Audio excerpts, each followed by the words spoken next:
بسم اللہ الرحمن الرحیم۔ السلام علیکم، میں ہوں شجی اللہ فراست۔ آپ دیکھ رہے ہیں نیشنل اور انٹرنیشنل نیوز پر مشتمل 4 ٹی وی کا خصوصی خبرنامہ دنیا بھر سے، یعنی خبریں آپ کی نظر سے۔ سب سے پہلے ہیڈ لائنز۔ مہاراجہ دولہا ہاؤس پہ سوٹ اور شیروانی یقینی طور پر مارکیٹ سے 50% کم دام پہ حاصل کیجیے۔ باتیں نہیں، حقیقی طور پر وقت اور پیسے کی بچت کیجیے۔ سپر اسٹار سلمان خان کی فیملی بھی ہمارے کام سے بہت خوش ہے۔ یہ آفر صرف اور صرف مہاراجہ دولہا ہاؤس پر، ایک ہی دام، ہول سیل دام، Abids circle, Siddi Amber Bazar, Gol Masjid, gun foundry, Abids, Hyderabad. Rio de Janeiro میں G20 سمٹ شروع، عالمی مسائل پر غور کیا جا رہا ہے۔ انڈین کمیونٹی نے کیا مودی کا استقبال۔ غازہ میں 76 فلسطینی جاں بحق، گھروں اور شیلٹر ہومز پر حملے، مغربی کنارے میں بھی دھاوے۔ لبنان میں 6 پیرامیڈکس جاں بحق، جنگ بندی بات چیت کے لیے امریکی نمائندے بیروت پہنچے۔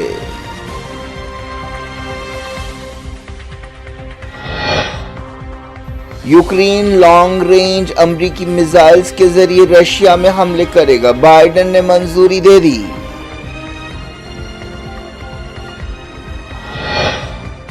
فلپائن میں ایک اور طوفان، 8 ہلاک، لائیڈ آسٹن نے امریکی فوج کو دی مدد کی ہدایت۔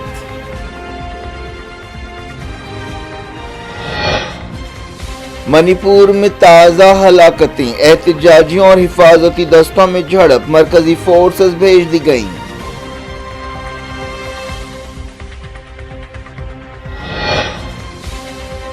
امت شاہ نے منی پور کی صورتحال کا لیا جائزہ، NIA نے 3 کیسوں کی تحقیقات سنبھال لی۔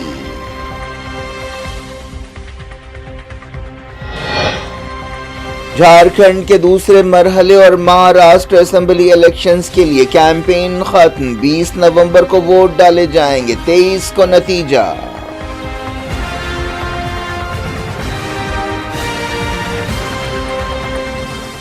ہیڈ لائنز آپ نے دیکھی، اب خبروں کی تفصیل کی طرف آپ کو لیے چلتے ہیں۔ برازیل میں G20 سمٹ شروع ہو گئی ہے۔ ریو ڈی جنیرو شہر کے میوزیم آف ماڈرن آرٹس میں بڑی عالمی طاقتوں کے لیڈرز جمع ہیں۔ اس کے علاوہ کئی عالمی تنظیموں کے نمائندے بھی G20 سمٹ میں حصہ لے رہے ہیں۔ اس موقع پر الگ الگ سیشنز رکھے گئے ہیں جن میں عالمی مسائل پر غور کیا جائے گا جن کا دنیا کو سامنا ہے۔ ان میں مڈل ایسٹ اور یوکرین کی جنگیں بھی شامل ہیں۔ وزیر اعظم نریندر مودی نائجیریا سے برازیل پہنچے جہاں انڈین کمیونٹی نے ان کا گرم جوشی سے استقبال کیا۔ برازیل میں کوئی 4000 سے 4500 انڈینز رہتے ہیں۔ وزیر اعظم مودی G20 سمٹ میں حصہ لے رہے ہیں۔ اس سال G20 سمٹ کا موضوع ایک منصفانہ اور پائیدار دنیا کی تعمیر ہے۔ پچھلے سال انڈیا نے G20 سمٹ کی میزبانی کی تھی۔ پہلے دن بھوک اور غریبی کے خلاف عالمی اتحاد کے بارے میں غور ہو رہا ہے۔ یہ پہل برازیل کے صدر کی ہے۔ برازیل کے صدر لوئس اناشیو لولا ڈا سلوا اس سمٹ کی میزبانی کر رہے ہیں۔ پہلے دن ایک اور سیشن بھی ہو رہا ہے جس کا موضوع عالمی حکمرانی کے اداروں میں سدھار ہے۔ انڈیا اور برازیل جیسے ملک عالمی اداروں جیسے یونائیٹڈ نیشن سیکیورٹی کونسل میں سدھار یا ایکسپینشن کا مطالبہ کر رہے ہیں، اور ان کا کہنا ہے کہ اب موجودہ حقیقتوں کا تقاضا ہے کہ انڈیا اور برازیل جیسے ملکوں کو بھی سیکیورٹی کونسل میں شامل کیا جائے۔ وزیر اعظم نریندر مودی اب سے کچھ دیر بعد G20 سیشن سے خطاب کریں گے۔ انڈیا اس سال برازیل اور ساؤتھ افریقہ کے ساتھ G20 کی 3 اہم طاقتوں میں شامل ہے جنہیں ٹرائیکو کہا گیا ہے۔ پچھلے سال انڈیا نے G20 کی میزبانی کی تھی، اس مرتبہ برازیل میزبانی کر رہا ہے اور اگلے سال ساؤتھ افریقہ G20 سمٹ کی میزبانی کرے گا۔ مودی G20 کانفرنس کے موقع پر آپ سے ملاقاتیں بھی کر رہے ہیں۔ اب لیے چلتے ہیں آپ کو مڈل ایسٹ۔ اسرائیل نے لبنان میں تازہ حملے کرتے ہوئے 6 پیرامیڈکس کو ہلاک کر دیا۔ ساؤتھ لبنان میں یہ حملہ کیا گیا۔ اس سے کچھ گھنٹے پہلے بھی ہوائی حملوں میں 2 دوسرے لوگ ہلاک ہوئے تھے۔ لبنان کی نیشنل نیوز ایجنسی نے پیر کو بتایا کہ نباتیہ علاقے کے گاؤں عرب سلیم میں ایک اسلامک ہیلتھ اتھارٹی سینٹر پر حملہ کیا گیا۔ اس سے پہلے لبنان کی وزارت صحت نے 2 پیرامیڈکس کو ہلاک کرنے کی تصدیق کی تھی۔ جمعے کو اسرائیل نے بلبک شہر کے قریب میڈیکل شعبے سے تعلق رکھنے والے کم سے کم کم 15 ارکان کو ہلاک کیا تھا۔ اس حملے میں 5 راستہ چلنے والے بھی جاں بحق ہوئے تھے۔ لبنان میں پچھلے سال جنگ شروع ہونے کے بعد سے اب تک اسرائیل کے حملوں میں 3,481 لوگ جاں بحق ہو چکے ہیں۔ اسی مدت کے دوران 14,786 لوگ زخمی ہوئے ہیں۔ لبنان کی حزب اللہ تنظیم غازہ جنگ شروع ہونے کے بعد سے اسرائیل پر حملے کر رہی ہے۔ حالیہ عرصے میں اسرائیل اور حزب اللہ کے درمیان لڑائی تیز ہو گئی ہے۔ امریکہ کے نمائندے جنگ بندی کوششوں کے سلسلے میں بیروت پہنچے۔ میڈیا کی خبروں میں کہا گیا کہ لبنان جنگ بندی کے معاملے میں بات چیت کچھ آگے بڑھی ہے، لیکن سرکاری طور پر اس بارے میں کچھ نہیں کہا گیا ہے۔ فلسطین انفارمیشن سینٹر نے کہا کہ غازہ جنگ شروع ہونے کے بعد سے اب تک سول ڈیفنس کے 85 کارکن شہید ہوئے اور 301 زخمی ہوئے۔ سول ڈیفنس کی 56 گاڑیوں کو تباہ کیا گیا، جن میں واٹر ٹینکس، ایمبولینس گاڑیاں، ریسکیو کرین وغیرہ شامل ہیں۔ اسرائیلی فوج نے پچھلے 24 گھنٹوں میں غازہ میں الگ الگ مقامات پر حملے کرتے ہوئے 76 فلسطینیوں کو ہلاک کر دیا۔ بے گھر لوگوں کے ٹینٹس پر حملوں میں 6 لوگ شہید ہوئے۔ غازہ کی وزارت صحت نے بتایا کہ 24 گھنٹوں میں 158 فلسطینی زخمی بھی ہوئے۔ ڈاکٹرز وداؤٹ بارڈرز تنظیم کے عہدیداروں نے بتایا کہ غازہ سٹی میں حالات بد سے بدتر ہوتے جا رہے ہیں۔ وزارت صحت نے بتایا کہ 7 اکتوبر 2023 کے بعد سے اب تک کم سے کم 43,992 فلسطینی جاں بحق ہوئے ہیں اور 1,03,898 زخمی ہوئے ہیں۔ المواسی کے ایک ساحلی علاقے میں کیے گئے حملے میں 4 لوگ ہلاک ہوئے، جن میں 2 بچے شامل ہیں۔ اس حملے میں ٹینٹس کو نشانہ بنایا گیا۔ نارتھ غازہ کے بیت لاہیہ میں ایک گھر کو نشانہ بنایا گیا، جس میں سے کم 2 لوگ ہلاک ہوئے اور 7 زخمی ہوئے۔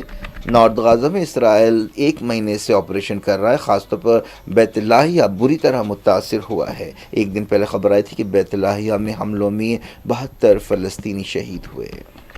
غازہ سٹی میں 5 لوگ ہلاک ہوئے ہیں اور 10 زخمی ہوئے ہیں، جہاں ایک گھر کو نشانہ بنایا گیا۔ خان یونس کے نصر ہاسپٹل میں بھی میتیں لائی گئیں۔ مغربی کنارے میں اسرائیلی فوج کے دھاوے جاری ہیں۔ دھاووں کے دوران کئی فلسطینیوں کو گرفتار کیا گیا۔ غزہ جنگ شروع ہونے کے بعد سے اب تک مغربی کنارے میں بھی 11,700 فلسطینیوں کو گرفتار کیا گیا۔ عراق کی مزاحمتی تنظیموں نے اسرائیلی فوج کے ٹھکانوں پر حملے کیے۔ بتایا گیا کہ اسرائیل کے اندر کافی دور تک حملے کیے گئے۔ ایران کی مدد رکھنے والی تنظیموں کے اتحاد ریسسٹنس فورس نے گیلات شہر میں اسرائیلی فوج کے اڈے پر حملہ کیا۔ اس طرح کے حملے وقفے سے جاری ہیں۔ مغربی کنارے کے نابلس میں جھڑپیں ہوئی۔ اسرائیلی فوج نے بیت لحم، جنین، جیریکو، رام اللہ اور دوسرے مقامات پر دھاوے کیے۔ امریکی صدر جو بائیڈن نے یوکرین کو رشیا کے اندر حملوں کے لیے لمبی دوری تک وار کرنے والے امریکی میزائلز استعمال کرنے کی اجازت دے دی ہے۔ یوکرین کئی عرصے سے اس طرح کا مطالبہ کر رہا تھا۔ اس خبر کا باقاعدہ اعلان اب تک نہیں کیا گیا، لیکن یوکرین کے صدر وولودیمیر زیلنسکی نے کہا کہ یہ میزائلز خود بولیں گے۔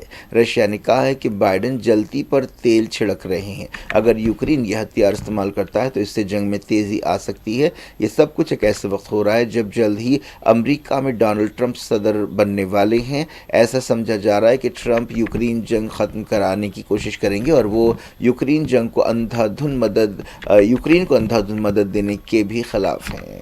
فلپائن میں ایک سپر ٹائفون کی وجہ سے زبردست تباہی کی خبریں مل رہی ہیں۔ اب تک کم سے کم 8 لوگوں کی موت ہو گئی ہے۔ فلپائن میں حالیہ مہینوں میں ایسے طوفانوں میں اضافہ دیکھا گیا ہے۔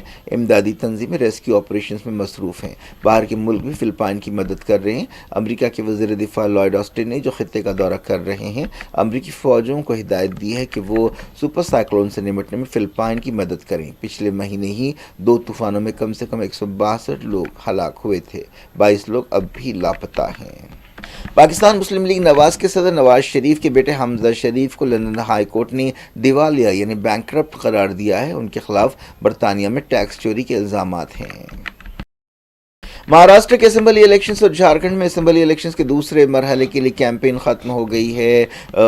سیاسی جماعتوں اور امیدواروں نے آخری لمحے تک ووٹرز کو اپنی طرف کرنے کی کوشش کی۔ 20 نومبر کو دونوں ریاستوں میں ووٹنگ ہوگی اور 23 نومبر کو نتیجے سامنے آئیں گے۔ جھارکھنڈ میں 13 نومبر کو پہلے مرحلے کی پولنگ ہوئی تھی۔ کانگریس لیڈر راہل گاندھی نے آخری دن الزام لگایا کہ مہاراشٹر میں حکمراں مہایوتی نے 7 لاکھ کروڑ کے پروجیکٹس دوسری ریاستوں کو خاص طور پر گجرات کو دیے ہیں، جن سے مہاراشٹر کے نوجوانوں کو 5 لاکھ نوکریاں مل سکتی تھیں۔ ممبئی کے باندرا کرلا بٹولہ کمپلیکس میں ایک پریس کانفرنس سے خطاب کرتے ہوئے راہل گاندھی نے کہا کہ بے روزگاری، مہنگائی، عورتوں کے مسائل اہم مدعے ہیں۔ انہوں نے کہا کہ مہاراشٹر کی دولت ریاست میں واپس لانا بھی ایک اہم مسئلہ ہے۔ N C P chief Sharad Pawar نے پونے اور اہلیہ نگر میں پارٹی امیدواروں کے لیے مہم چلائی۔ دوسری طرف بی جے پی صدر جے پی نڈا نے بیلاپور اور دوسرے مقامات پر ریلیاں کی۔ مرکزی وزیر نتن گڈکری نے گونڈیا اور ناگپور میں جلسوں سے خطاب کیا۔ این سی پی کے چیف اجیت پوار نے بارامتی اور دوسرے حلقوں میں طوفانی مہم چلائی۔ ایک دن پہلے کانگریس کی پرینکا گاندھی نے ناگپور میں زبردست روڈ شو کیا تھا، جہاں پر آر ایس ایس کا ہیڈ کوارٹر ہے۔ انہوں نے اس روڈ شو کے دوران آر ایس ایس کو للکارا تھا۔ مہاراشٹر میں بی جے پی ایک ناتھ شنڈے شیو سینا اور اجیت پوار این سی پی کا مقابلہ شیو سینا ادھو ٹھاکرے، کانگریس اور شرد پوار این سی پی پر مشتمل مہا وکاس اگاڑی ایم وی اے کے درمیان ہے۔ جھارکھنڈ میں دوسرے مرحلے کے لیے مہم شام 5 بجے ختم ہو گئی۔ اس مرحلے میں 38 حلقوں میں ووٹ ڈالے جائیں گے۔ اس سے پہلے مرحلے میں 43 حلقوں میں ووٹنگ ہوئی تھی۔ این ڈی اے اور انڈیا اتحاد کے سٹار کیمپینرز نے مہم میں حصہ لیا۔ اتر پردیش کے چیف منسٹر آدتیہ ناتھ نے صاحب گنج ضلع میں خطاب کرتے ہوئے عوام کو یقین دلایا کہ بی جے پی حکومت بنانے کی صورت میں بنگلہ دیشی دراندازوں کو باہر کرے گی۔ جے ایم ایم کے سینئر لیڈر اور چیف منسٹر ہیمنت سورین نے الزام لگایا کہ بی جے پی مذہب کی بنیاد پر سماج کو تقسیم کر رہی ہے۔ جھارکھنڈ میں کانگریس، آر جے ڈی اور جے ایم ایم کے اتحاد کا مقابلہ بی جے پی اور اتحادیوں سے ہے۔ منی پور میں حالات دن بدن خراب ہوتے جا رہے ہیں۔ گڑبڑ، ہلاکتوں، احتجاج کا سلسلہ جاری ہے۔ پیر کو بھی الگ الگ واقعات میں 7 لوگ ہلاک ہو گئے۔ پولیس کی فائرنگ میں ایک احتجاجی مارا گیا۔ دوسرے واقعات میں 6 لوگوں کی موت ہوئی۔ سیکیورٹی فورسز اور سویلینز کے درمیان جھڑپیں تیز ہو گئی ہیں۔ حالیہ عرصے میں چیف منسٹر کی رہائش گاہ میں گھسنے کی کوشش کی گئی تھی اور کئی لیڈرز کے گھروں پر حملے کیے گئے تھے، جن میں بی جے پی اور کانگریس کے لیڈرز شامل ہیں۔ گڑبڑ کی وجہ سے کئی ضلعوں میں کرفیو لگا دیا گیا ہے۔ انٹرنیٹ بھی بند کر دیا گیا ہے۔ ان میں امپھال ایسٹ اور امپھال ویسٹ شامل ہے۔ مرکزی وزیر داخلہ امت شاہ نے مسلسل دوسرے دن اعلیٰ سطح کی ایک میٹنگ میں صورتحال کا جائزہ لیا۔ امت شاہ مہاراشٹر میں الیکشن کی مہم چھوڑ کر دہلی واپس لوٹے۔ انہوں نے اتوار کو بھی ایک میٹنگ میں سیکیورٹی صورتحال کا جائزہ لیا تھا۔ عہدیداروں نے بتایا کہ منی پور میں 50 مرکزی دستوں کی یونٹس کو بھیجا جا رہا ہے۔ عہدیداروں نے بتایا کہ جیری بام ضلع میں حفاظتی دستوں اور ہجوم کے درمیان جھڑپوں میں ایک احتجاجی ہلاک ہو گیا۔ مرنے والے کی پہچان 21 سالہ طوبہ کی حیثیت سے کی گئی۔ یہ بات صاف نہیں ہے کہ وہ کس کی گولی سے مارا گیا ہے۔ اس دوران سینٹرل پولیس فورسز منی پور پہنچ گئی ہیں۔ مرکزی حکومت نے جمعرات کو 6 پولیس اسٹیشن علاقوں میں افسپا لگا دیا تھا۔ افسپا قانون وہ ہے جو فوج کو خصوصی اختیارات دیتا ہے اور فوج کسی بھی شخص کو شک کی بنیاد پر گرفتار کر سکتی ہے اور گولی بھی مار سکتی ہے۔ اکثر دیکھا گیا ہے کہ افسپا قانون کا غلط استعمال ہوا ہے۔ پچھلے ہفتے 6 لوگوں کی لاشیں ملی تھیں، جن میں 3 عورتیں اور 3 بچے شامل ہیں۔ ان لوگوں کا منی پور کے جیری بام علاقے میں اغوا کیا گیا تھا۔ اسی دن کوکی طبقے کے 10 لوگ جھڑپ میں ہلاک ہوئے تھے۔